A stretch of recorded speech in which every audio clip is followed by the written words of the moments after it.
А пък ние ще продължим с голямата тема, последната ни тема от цикъла умувания тук, за това какво трябва да се промени в устройството на държавата. Поредната ни тема за давене ще бъде дискусия за това трябва ли ни Велико събрание в момента или не. Аз смятам, че Велико събрание е нещо много гордо и велико, но на нас то не ни трябва. Макар че ние, и мисля, че ако не бъркам монголците, които имат велик хорал, сме последните притежатели на такава мощна институция. Вижте малко повече подробности по темата, а след това ще видите и с кои точно гости ще се давим по нея. Моля ви да... София ли си да си тя? Да, тук съм.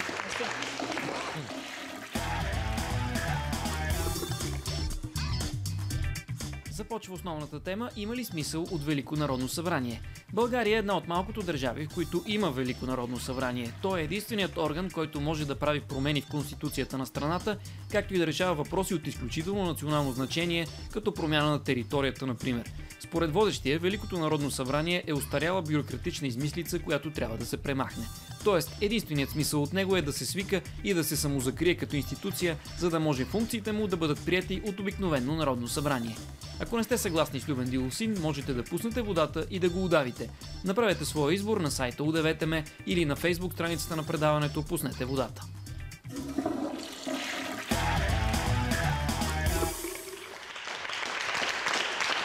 Така, много хубава компания при мен. Аз не знам, с тях мога да говоря за толкова много неща. Какво случва в Пловдив, какво случва в футбола, какво случва в парламента.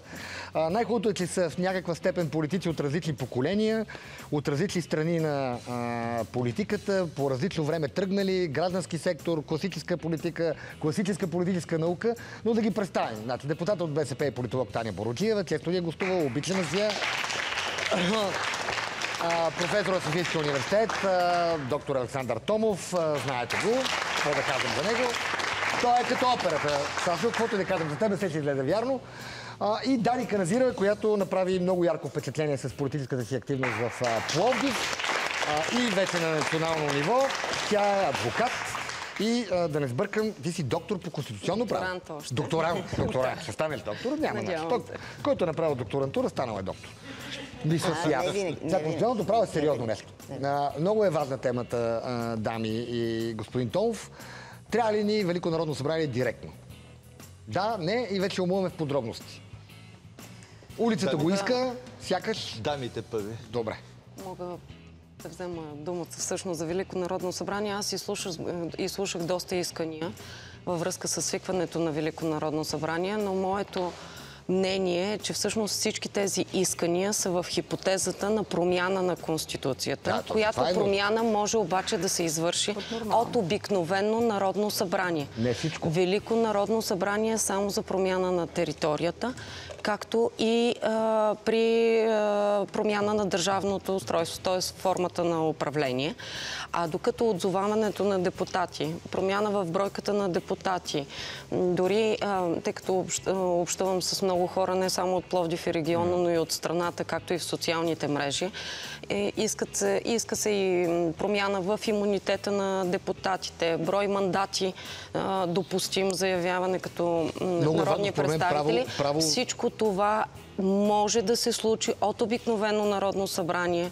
Много искам точно и ясно да го заявя. И то с 2/3 мнозинство. 181 депутата. ГЕРБ и БСП имат тази бройка депутати. Така че всичко е въпрос на политика, въпрос на воля да се случи това, което хората в момента очакват. Още те не го очакват от точно тези хора да го свършат от БСП и ГЕРБ. Ами всичко друго е оправдание, ако говорим. Настроени към мотивите им. Нека обаче малко да се върнем назад, Таня. Ти си политолог, а господин Томов е почти съвременник, макар и малко по-млад на събитията. Всъщност Великото народно събрание беше използвано като инструмент за защита, нали така? Да бъде много трудна промяната на Конституция, защото тези, които подписаха новата Конституция, се страхуваха от член 1 да се върне. БСП, които бяха тогава почти навсякъде, да не могат лесно да я променят. Прав ли съм? Това беше мярка за защита, която беше създадена. Честно казвам, не съм много съгласен. Ще ти кажа защо. Огромното мнозинство, аз съм бил член на това Велико народно събрание, подписал съм Конституцията, участвал в нейното създаване, особено в икономическите и текстове. Волята беше да има нещо различно. Член 1 вече беше отишъл. Но точно това е разликата между тогава и днес. Защото Великото народно събрание промени системата. Създаде многопартийна система. Създаде различни форми на собственост. Разреши частната собственост, узакони. Това да прави Конституцията. Правата. Точно Конституцията говори и самото Велико народно събрание. Днеска няма толкова материал, който да предполага генерална смяна. В сегашната Конституция има текстове, които казват кога се свиква Велико народно събрание, по каква причина. И двата основни текста са когато се променят територията на страната или когато има промяна на формата на управление. Примерно, ако сега се каже, искаме президентска република. Тогава трябва Велико народно. Тогава, да, би трябвало. Но когато става дума за неща, които се решават, както и колежката Каназирева каза, с 2/3 мнозинство, ами извинявайте, за да имате свикване на Велико народно събрание, отново ви трябва 2/3 от мнозинството. Така че тия хора трябва да съберат, така ли е? Да, така че ако в момента има воля за определени промени, то трябва да стане в този парламент. Ако не могат да станат, този парламент не може и да свика и Велико народно събрание.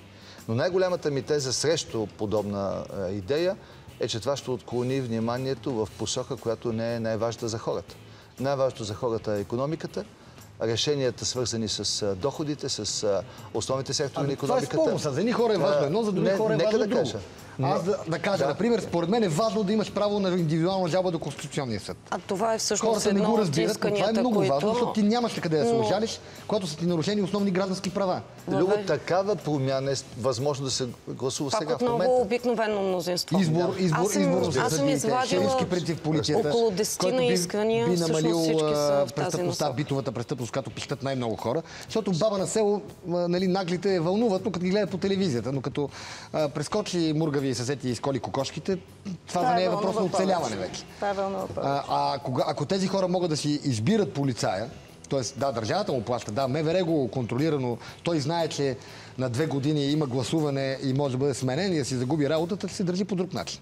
Тоест има хиляди неща, които може би могат да бъдат поставени в един такъв дебат и може би това си струва да има 400 депутати, които да ги разискват. Това не изисква 400 депутати. То не изисква, но въпросът е дали не трябва да се свика Велико народно събрание с един единствен заседателен ден, в който да промени Конституцията, отменяйки Великото народно събрание.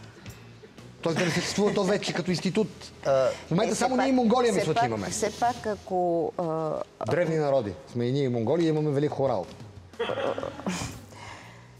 При всички положения трябва да се, по тази логика, дали да съществува или не, то трябва да се свика. Да. Така разбирам твоя апел, че то трябва да се свика дори само заради това. Проблема за мен е друг и той пак е чисто... Те са два. Един е чисто конституционен, другия е морален.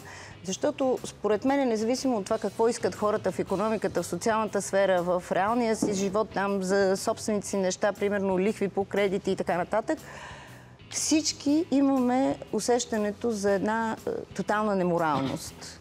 И всички някакси това не може да го преодолеем. За мен основата на големия проблем в момента днес за всички нас. Ами едно Велико народно събрание би сменило политически елит, според мен, защото се избира... Ами аз тук вече се съмнявам. Половината депутати се избират мажоритарно, нали така беше сега процедура? Нито един мажоритарно... Между другото, в първото ни Велико събрание беше пълно с интелектуалци и с морални гарантии на прехода. Там бяха Марко Гачев, Йордан Радичков, Васил Михайлов. От тогава нататък няма избори, които да са допринесли твърде много в тази посока. Ами да, защото партиите не дават възможност в листите им да влязат такива хора. Не, те пак бяха в партийни листи. Или пък хората не искат да влязат в тях. Тези хора пак бяха в партийни листи, тези хора пак бяха избрани от основните партии, защото вътре парламентарните групи... И е много важно Васил Михайлов да ти излезе мажоритарно. Така е. И ние го пробвахме това нещо, мажоритарните избори, и не се получи дори за тези личности. Не, говоря за личностите. Това не беше аз говоря за личностите, защото дори личност, която цитирахте, че е сериозна мажоритарна личност, пак не беше избрана мажоритарна. Не беше ли избран мажоритарно? Ако и губи ГЕРБ. Да. Така че сега оставям това на страна. Но въпросът е действително за нарушения морал. Великото народно събрание не може да го върне този нарушен морал. Защото Великото народно събрание е технология, както стана ясно, то е за едни определени неща. Това, което обаче, другия въпрос, който обаче може да бъде решен според мен, е наистина влизането на ГЕРБ в Народното събрание с ето едно такова основание. Не, с едно такова основание. Ти каза, хората не искат точно тези неморални да им избират и да им решават тези въпроси. Но аз мисля, че ще бъдат доволни, ако се решат. Ако имат възможности за сезиране на Конституционния съд, истината ако е, че имат без да се възможност върнат ГЕРБ в парламента, нищо не може да се случи от това. Ама защото... Дори да се разпусне парламента, това е много важно да го кажем, да, който протестират. така. Дори да се разпусне, пак не може да се случи. Аз, между другото, тук се подиграхме на Мишо Шамаров в началото на преданието, че пречил на Бойко Борисов да спи. Обаче се взема и аз да застана пред Бойко Борисов в такъв. Да, защото ако само не се влизането парламента, им... дори не може да се разпусне този парламент. Точно така. Точно така. Имаме параграф 22 в момента. Ама вижте, ако искаме да отиваме на избори, които да решат някаква промяна, включително по морални ценности и устои, трябва да влезат в парламента, за да може да се състои това нещо. Дани, как изглежда в Пловдив, София? Тук имам чувство, че се къпеме малко собствен сос на жълтите павета. Пловдив също пострадахме от едно решение във връзка с областния управител, който според мен беше шамар спрямо пловдивчани. И пак казвам, не говоря за личността и качествата на личността. А това просто ДПС го предлага. Как стана и това назначение, откъде произхожда, от кои икономически среди, това не е тайна и много лесно може да бъде проверено. Не искам да се връщам назад. Но ако обобщим няколкото искания, които са направени от хората, изборния кодекс, промяната му, но говоря не за козметични промени, а наистина, които реално ще доведат до последствия като задължителното гласуване, като уседналост на народните събрания. Задължително гласуване е почти невъзможно да направим по европейския... Избирателните списъци. Да, трябва да пуснем реклама, ще продължим веднага след това. Пролетари от всички страни, рекламирайте! Пролетари от всички страни, рекламирайте. Гледайте ни сега след кратка пауза. Вижте кой прах за пране може да накара жена ви да си представя, че е в долината на родите, а всъщност пере чорапите. Ви гледайте.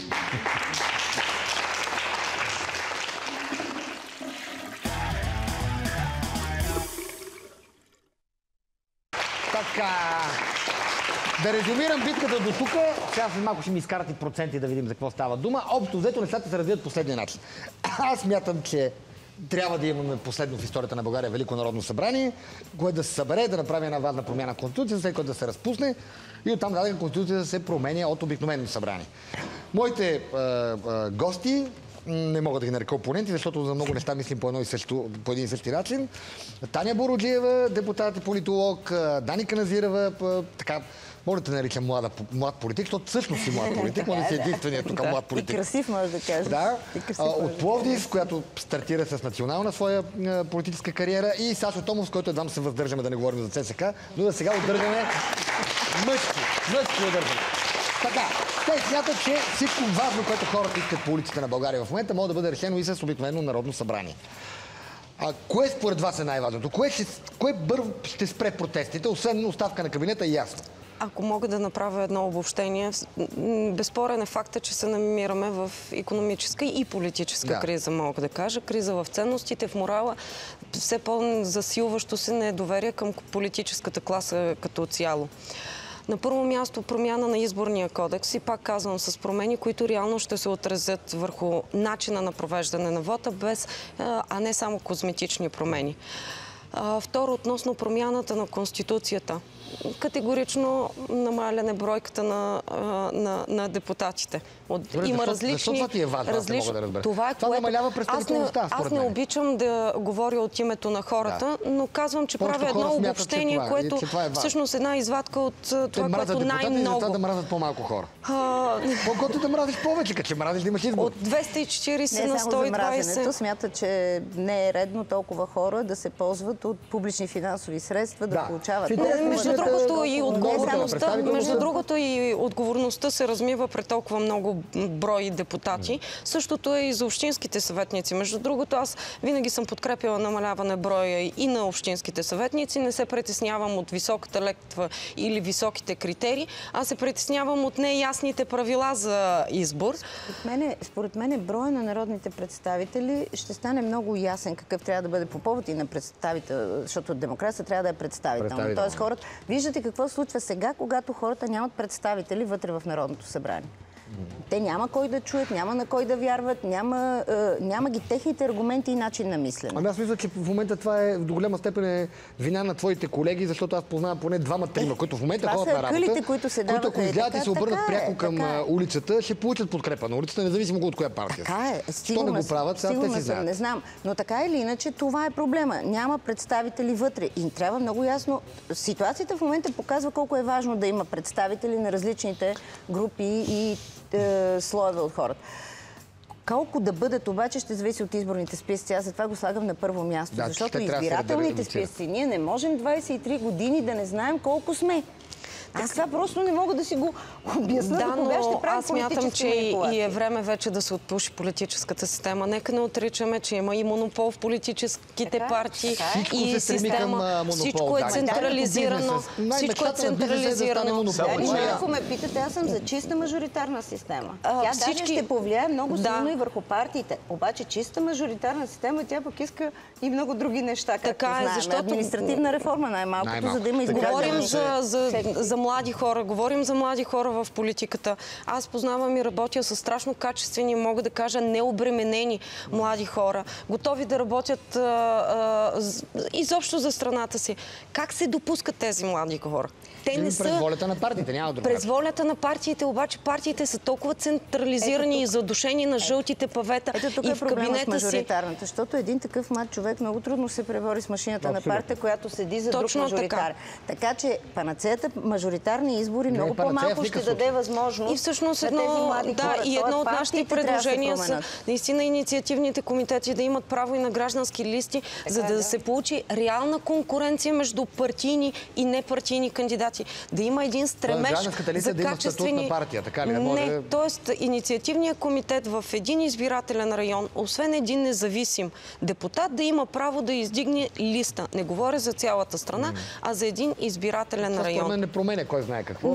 Това пак трябва да натрупа прага от 4%. Нека да го натрупа. Общо като цяло тези листи ще трябва да стигнат до някакъв праг. Да, нека да натрупа. Аз пак казвам, нека да се запазят критериите, нека има изисквания, но да има възможности. Чисто удовлетворяване точно на този...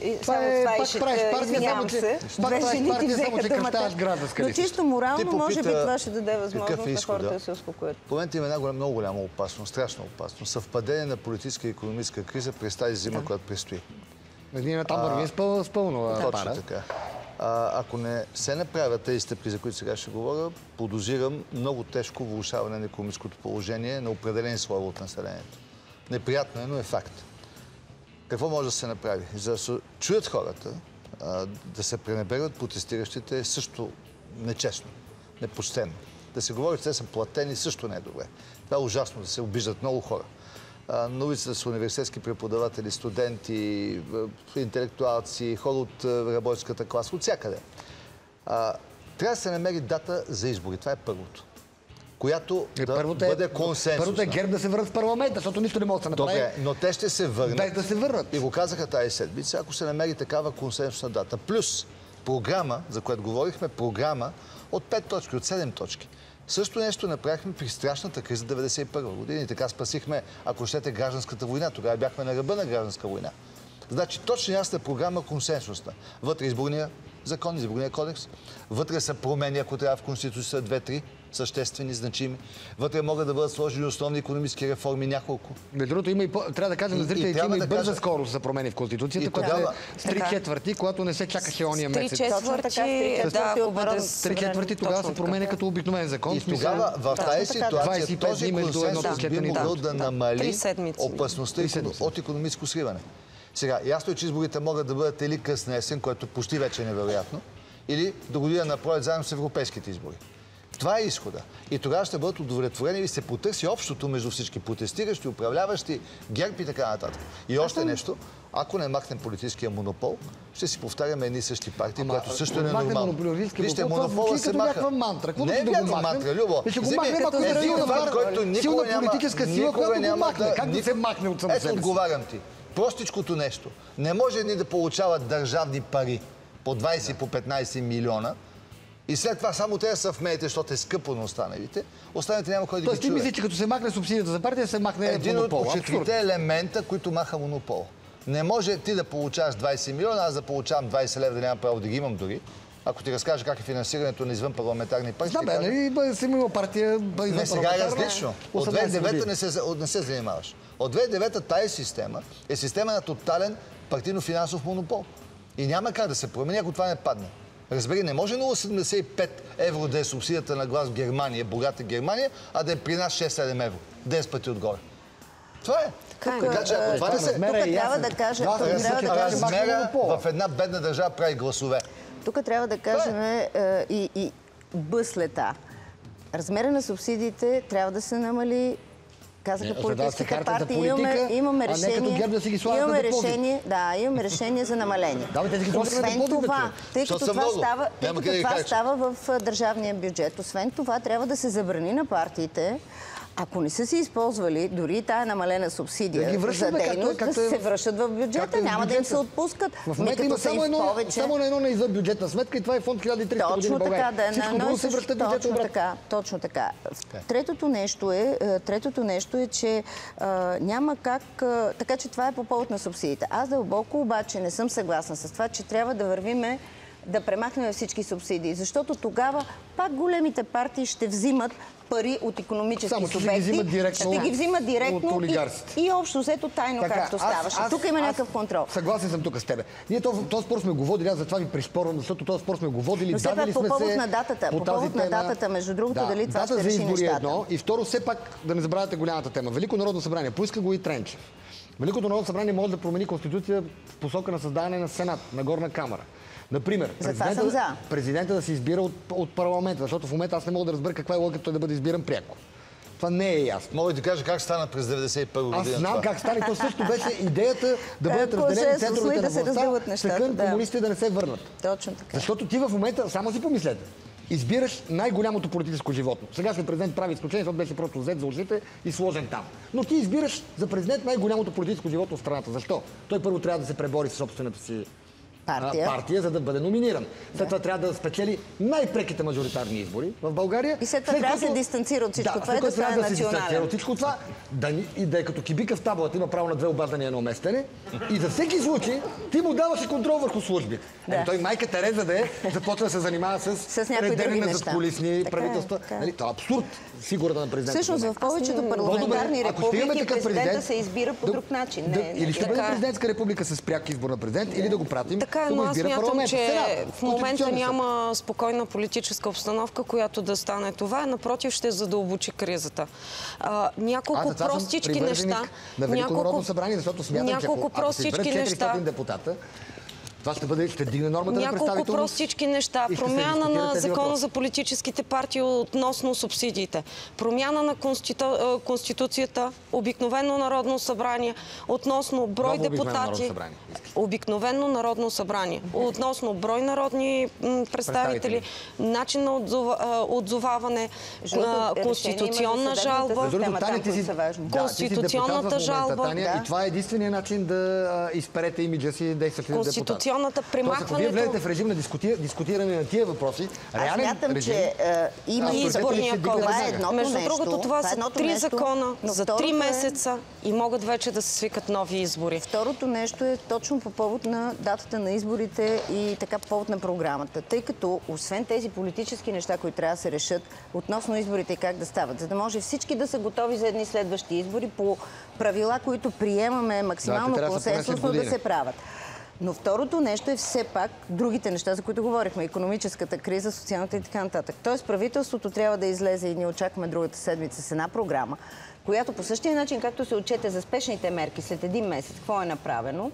Но аз не чух критики, искам да знам обществото как реагира. Хората на улицата не го приказват това. Те може да го приказват, но това създава икономически положения.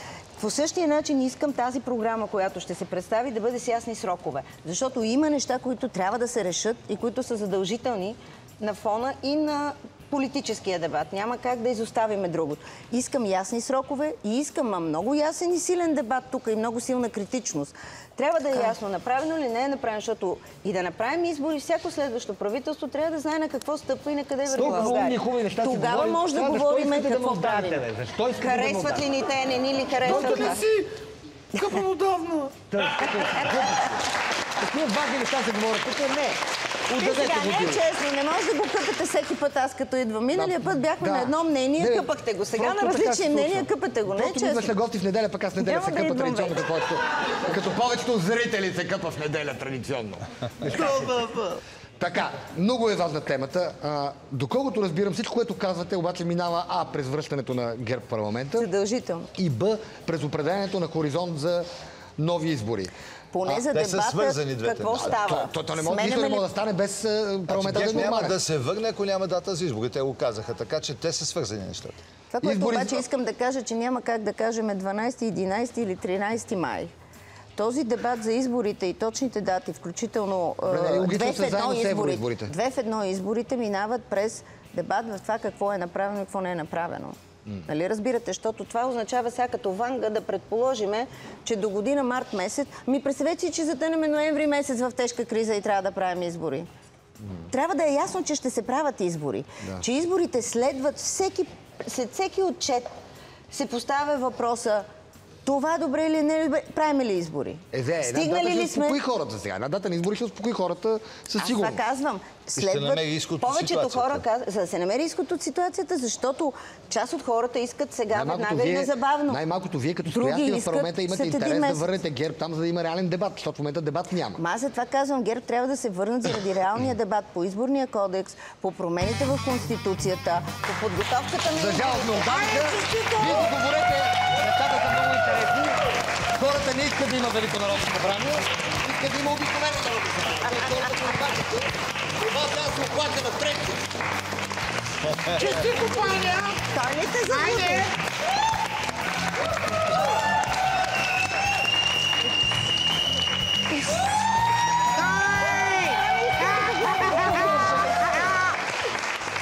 Това не искам да го гледам втори. Люба, запеял си се! Тоест, в случая показахме, че като дебат може да определим хората за някакви неща. Тоест сега убедихме. Та-дам! Това беше всичко от последна водата за днес. Сега останете с Терминал 7, телевизионен блок, който е като рай на земята. Жените говорят и ни е интересно. Жителите на областни градове са ангели и можеш да откриеш себе си в лицето на Миглена Ангелова. Гледайте ни следващата седмица и живеете своя динамичен, прекрасен и стремителен ден, когато вземете заплата. Довиждане!